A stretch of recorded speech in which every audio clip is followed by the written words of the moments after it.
√8 × √18 × √32 വില കാണുക. ഇവിടെ അപ്പം നമുക്ക് ഇവിടെ തന്നിട്ടുണ്ട് √8 ഗുണം √18 ഗുണം √32 ഗുണം √50.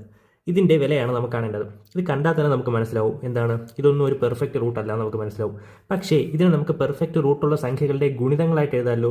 എങ്ങനെയാണെന്ന് നോക്കാം. ഈക്വൽ ടു √8 നമുക്ക് √4 × 2 എഴുതി കൂടെ? എന്തെങ്കിലും കുഴപ്പമുണ്ടോ? ഇല്ല. നടുക്കൊരു ഗുണനചിഹ്നമുണ്ട്, ഗുണം. √18 നമുക്ക് എങ്ങനെ എഴുതാം? √9 × 2 എഴുതി കൂടെ? ഒരു കുഴപ്പമില്ലല്ലോ, അങ്ങനെ എഴുതാം. ഇൻറ്റു √32 നമുക്ക് √16 × 2 എഴുതി കൂടെ? എഴുതാം. ഇൻറ്റു √50 എങ്ങനെ എഴുതാം? √25 × 2 എഴുതി കൂടെ? ഓക്കെ അല്ലേ? ഈക്വൽ ടു √4 × 2 ഇതിനെ നമുക്ക്, അതായത് ഈ √4 ബാധകമാണ്, 2 ബാധകമാണ്. അപ്പോൾ ഇത് നമുക്ക് വീണ്ടും ഒന്ന് പിരിച്ചെഴുതാമല്ലോ. എങ്ങനെ എഴുതാം?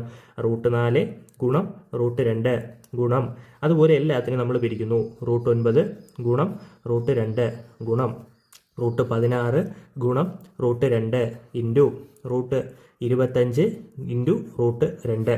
ഇത്ര ഓക്കെ അല്ലേ? ഈക്വൽ ടു √4 വാല്യൂ എത്രയാണ്? 2 ആണ്. ഇൻറ്റു ഇതാ ഇവിടെ ഒരു √2 ഉണ്ട്, ഇവിടെ ഒരു √2 ഉണ്ട്. ഇത് രണ്ടും കൂടെ ഗുണിക്കുന്നു. വാല്യൂ എത്രയാണ്? 2. അടുത്ത് √9 വാല്യൂ എത്രയാണ്? √9 എന്ന് പറഞ്ഞാൽ 3. അടുത്തിവിടെ √16 വാല്യൂ 4 ആണ്. അപ്പോൾ ഗുണം 4. ഇതുവരെയായി. ഇനി അടുത്ത് ഇതാ ഒരു √2 കിടക്കുന്നു, ഇതാ ഒരു √2 കിടക്കുന്നു. ഇത് രണ്ടും കൂടെ ഗുണിച്ചാൽ നമുക്ക് എന്താ കിട്ടുക? 2 കിട്ടുന്നു. ഇൻറ്റു അടുത്ത് √25. √25 വാല്യൂ എത്രയാണ്? 5. ഇനി ഇതെല്ലാം കൂടെ ഗുണിച്ചാൽ നമ്മുടെ ഉത്തരവായില്ലേ?